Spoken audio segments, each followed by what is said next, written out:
علیه و سلم یک روز پیش خواندند. ایشان این دعا را در وقت نماز می خواندند و آن را 10 باری می خواندند. 10 بار. الله اکبر.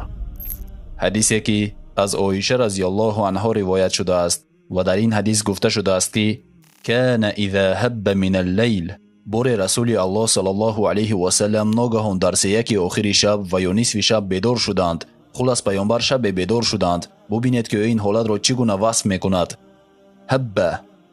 هب ریح، مثل شمال سخت. پیامبر ناگهان بیدار شدند. کبر و گفتند الله اکبر. پیامبر گفتند کبر 10. الله اکبر الله اکبر الله اکبر، همین طور 10 بار. سپس حمد 10. الحمدلله 10 بار و باز سبحان الله و بحمده 10 بار. بازشان گفتند سبحان الملك القدوس